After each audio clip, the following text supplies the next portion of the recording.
देखा कि वो इतनी सुंदर लड़की और वो ऐसे बिस्तर पर पड़ी हुई कि सिर्फ काली जैसे लकड़ी हो, एक पड़ी ढांचा हड्डी का। मैंने कहा ये क्या हुआ इसे? तो वो हंसी मैं कभी नहीं भूलती। और मैंने उसका हाथ पकड़ा तो उसने कहा नहीं नहीं मेरा हाथ मत पकड़ो। मैंने कहा क्यों? कि मुझे तो एड्स है। मैंने कहा ये क्या है भाई? मैंने उससे पूछा। वो रोने लगी, मालकिन बहुत रोई। मैंने पहली बार किसी को ऐसे रोते हुए देखा।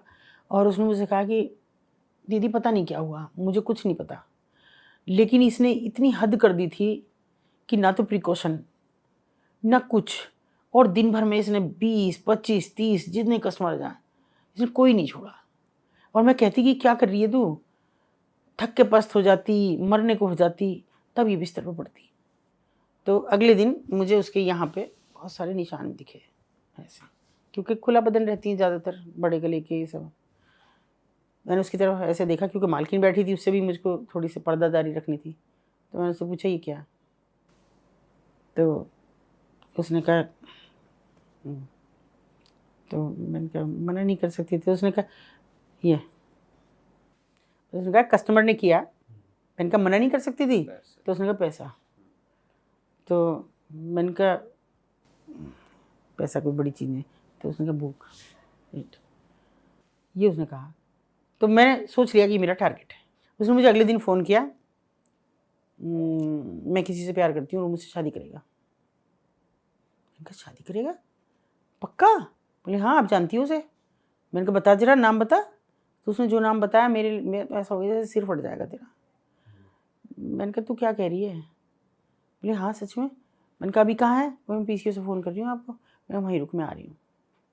मैं बहुत जल्दी बाइक वाला अपना वॉलंटियर उठाया। मैंने कहा मुझे जल्दी से लेके चल। मैं वहाँ गई। मेरी गलती है वो, मैं उस गलती को कभी नहीं भूलती।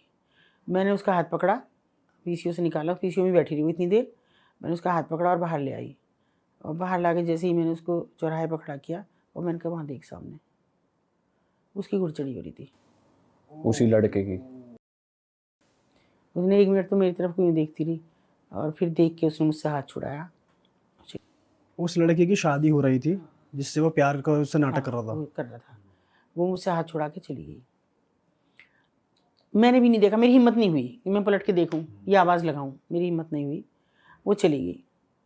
और फिर मेरी हिम्मत नहीं हुई कि मैं जाऊं, हाँ पूछूं, क्योंकि मुझे बाद में रियलाइज़ हुआ कि मैंने तो कितनी बड़ी गलती कर दी है।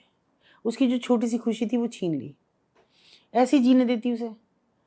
निकलना वो नहीं चाह रही थी क्योंकि उसका बेटा था एक 5 साल का, जो उन्होंने अपने उसमें था बेटा। वो अलग एक स्टोरी है कि कैसे बच्चों का सब किया जाता है। बीत गए महीने दर महीने, बीतते के चले गए। 2-3 महीने बाद उसकी मालकिन का मुझे एक दिन फ़ोन आया।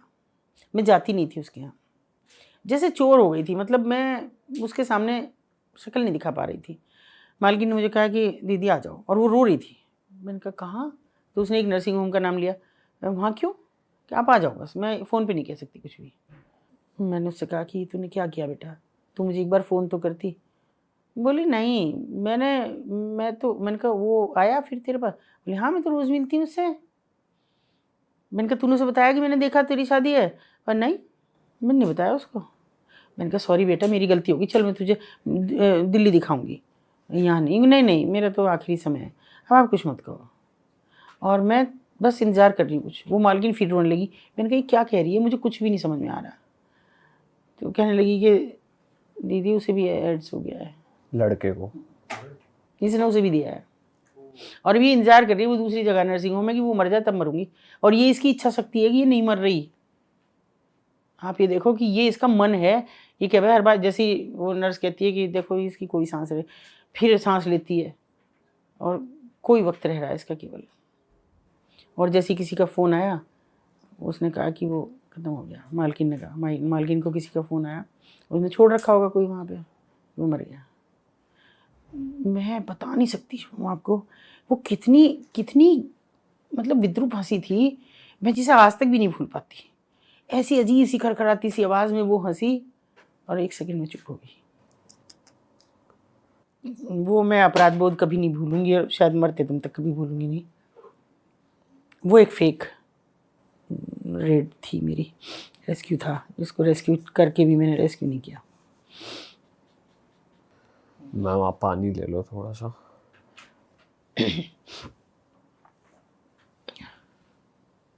मैंने बहुत कोशिश की उसके बाद मैं उसका बेटा ले सकूं, लेकिन उन्होंने मुझे उसकी हवा भी नहीं लगने दी। वो बच्चा कहाँ है कहाँ नहीं है। बहुत मैंने हाथ पैर जोड़े, बहुत उसे कहा कि तेरा भी अपराध कम होगा, कुछ मेरा भी कम होगा। बट मालकिन ने आपको खुद बुलाया था फ़ोन करके, तो वो इस केस में ऐसे नहीं थी सपोर्टिव? नहीं दिया फिर भी। वो बच्चा बहुत काम है, मैंने कहा मैं पढ़ाऊँगी लिखाऊँ, पढ़ रहा है वो, पढ़ रहा है। आपको पता है कहाँ है? नहीं, मुझे नहीं मालूम।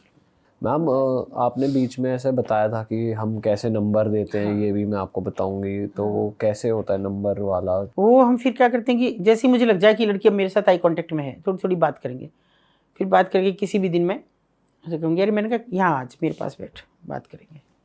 लड़की को अगर रेस्क्यू वाकई होना और मुझ पर भरोसा जताना, वो आके बैठती है, और नहीं बैठी तो मैं साथ चली जाती, या वो खिड़की पर लटक रही है और मुझे उस लड़की से लग गया है कि ये आई कांटेक्ट में मेरे संपर्क में है, तो मैं पर्चियाँ तो इतनी सारी मेरे सब वॉलंटियर्स की जेब में रहती हैं, जब भी जाओ पर्स में भी रखती हैं अपने, मैं सब चीज़ में, तो मैं एक पर्ची ज़रूर उस समय हाथ में रखती हूँ। इतनी सी पर्ची कि उसको अगर ऐसे भी करके रख दो तो ख़त्म हो जाएगी, उनको पता भी नहीं लगता।